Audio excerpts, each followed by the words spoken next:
બોલો બોલો, તમે પણ બોલો કે પાણીપુરી કોને ન ભાવે? બધાને જ ભાવે. એટલી મસ્ત ચટપટી તીખી ખાટી મીઠી કોને ન ભાવે? તો આ પાણીપુરીની પૂરી છે ને આજે આપણે ઘરે બનાવીશું. પાણી બનાવી લઈએ, મસાલો બનાવી લઈએ, પરંતુ પરફેક્ટ પૂરી નથી બનાવી શકતા. તો અમુક એનું કારણ છે કે અમુક વાત આપણે ધ્યાન રાખવી જ પડે છે, તો જ પૂરી પરફેક્ટ બને છે. બાકી આપણે ઘરે એવા ટ્રાય કરી હોય છે પૂરી બનાવવાની, કેમ નથી બનતી? તો એનું અમુક કારણ છે, એ આપણે જોશું. જુઓ, સરસ ક્રિસ્પી બની છે. પહેલી વાર ટ્રાય કરી, 4 દિવસ એમ જ રાખી છે અને એવી ને એવી ક્રિસ્પી રહી. અને છે ને, વિડીયો જ્યારે બનાવતી હતી ને તે રાતના 10 વાગે હું વિડીયો બનાવતી હતી અને તમે જોઈ શકો છો કે અત્યારે સાંજના આ વિડીયો છે. મારા કલર જુઓ, બધી પૂરી ફૂલેલી છે એ પણ તમે જોઈ શકો છો. અને 10 વાગ્યે પૂરી તળતી હતી અને 11 વાગી ગયા અને એ પણ મને ખબર ન પડી, કેમ કે પૂરી જેટલી સરસ બનતી હતી. અને મારા હાથમાં ફોન છે અને હું બધા વિડીયો જોઉં બનાવી રહી છું. આ બધા પૂરી તળવાના, એટલે જો અડધું કટ પણ થઈ રહ્યું છે, પણ તેમ છતાંય મેં તમારી સાથે શેર કર્યા છે કે તમને પણ મારું પ્રૂફ મારે બતાવવું છે કે સાંજે તો મેં મારી જાતે આ પૂરી બનાવી અને પછી એટલું સરસ રિઝલ્ટ મળ્યું મને. કેમ કે આ બધી છે ને રીત મને એક લારીવાળા ભાઈ છે ને એણે મને આપી હતી અને કોઈ ન આપ્યો, પરંતુ એમણે મને આપી અને મેં ટ્રાય કરી અને સરસ એવી કલર સાથે, ટેક્સચર સાથે એક પૂરી ફૂલી છે. જો ચાલો બનાવી લઈએ. તો જો 3/4 કપ પ્રમાણે આપણે સોજી લેવાની છે, જાડી સોજી આવે તે લેવાની છે. અને વાટકીનું માપ પણ તમે આ રીતે જ લેજો. 1 વાટકી લ્યો તો પોણી વાટકી જેટલો રવો લઈ લેવાનો છે, જાડો રવો. તેને થોડોક એવો ગ્રાઇન્ડ કરી લેશું. હવે કેવો ગ્રાઇન્ડ કરવો ને એ પણ તમને બતાવું. જો આમ તો હાથમાં જોઈએ તો રવા જેવી કણીઓ દેખાય છે, પરંતુ જ્યારે હાથમાંથી નીચે પાડો ને ત્યારે આવી રીતે લોટ થોડોક થઈ જવો જોઈએ. તો એ રીતે આપણે અડધો ગ્રાઇન્ડ થઈ જાય ને એવી રીતે આપણે તેને પીસી લેવાનો છે. એટલે લોટ થઈ જશે અડધો ને અડધો આખો રહેશે. ત્યાર પછી લેશું મેંદો. તો અડધા કપ પ્રમાણે મેંદો લેશું. અને હવે લેશું જે રોટલી કરીએ એ લોટ, ઘઉંનો ઝીણો લોટ.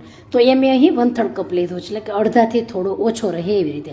હવે સરસ એવું પાણી ઉકાળી લેવાનું છે અને આ ઉકાળેલા પાણી ગરમ છે ને ત્યાં જ આપણે યુઝ કરવાનું છે. હવે જુઓ, અડધા કપ જેટલું મેં પાણી ભરી લીધું છે ગરમ.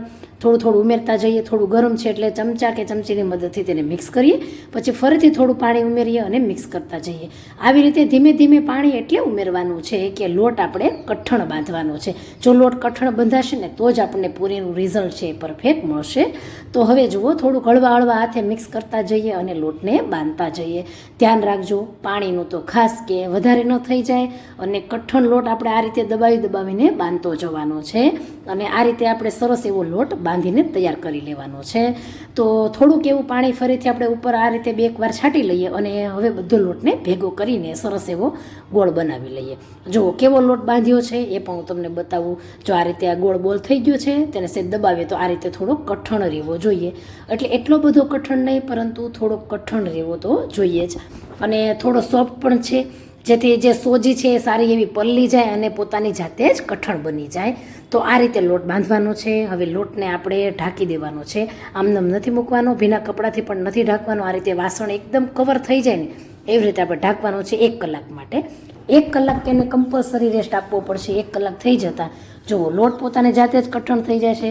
હવે સરસ એવો મસળે આપણે તેને નરમ બનાવવાનો છે. અને પૂરી આપણે જેવડી બનાવી હોય એ પ્રમાણે આપણે તેના નાના ટુકડા કરવાના છે. જનરલી આપણે પૂરી જોઈએ તો નાની જ હોય છે, એટલે આ રીતે મેં નાના ટુકડા તેના કરી લીધા છે. અને આ રીતે તેના લુવા પણ કરી લીધા છે. સરસ એવા નાના લુવા દેખાવથી જેટલા સરસ લાગે છે. તો જે પ્રમાણે તમે લુવા કરશો ને એ પ્રમાણે તમારી પૂરી થશે. પૂરી પતલી બનાવવાની હોય છે, એટલે લુવા છે ને બને એટલા નાના જ કરજો. હવે લુવું લેતા જઈએ ને એમ પાછા એને ઢાંકતા પણ જવાનું, એટલે તે કઠણ ન થઈ જાય. કેમ કે સોજી છે એટલે લુવા કઠણ થઈ જાય. હવે આપણે છે ને પૂરી વણવાની છે. વણતી સમયે શું ધ્યાન રાખવાનું કે પૂરી બને એટલી આપણે પાતળી બનાવવાની છે. પાતળી હશે તો લાંબા સમય સુધી, 3-4 દિવસ સુધી પણ એવી ને એવી ક્રિસ્પી રહેશે. જોઈ શકાય છે કે આટલી મેં પતલી રાખી છે. જાડી હશે ને તો પૂરી ફૂલશે તો ખરા, પરંતુ વચ્ચે ઢીલી રહી જશે.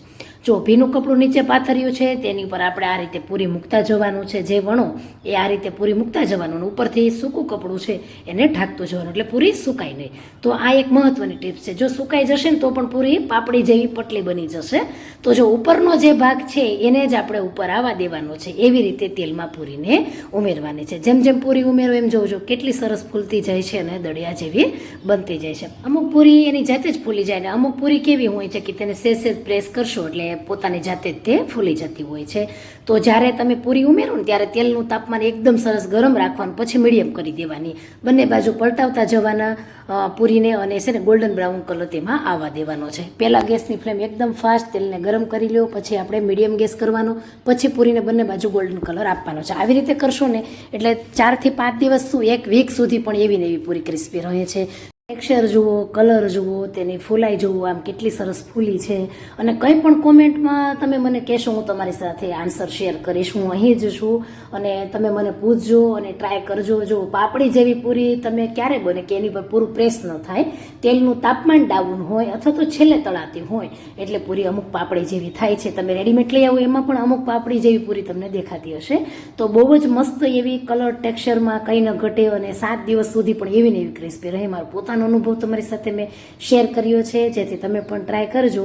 બહુ જ મસ્ત, ખરેખર સરસ બને છે.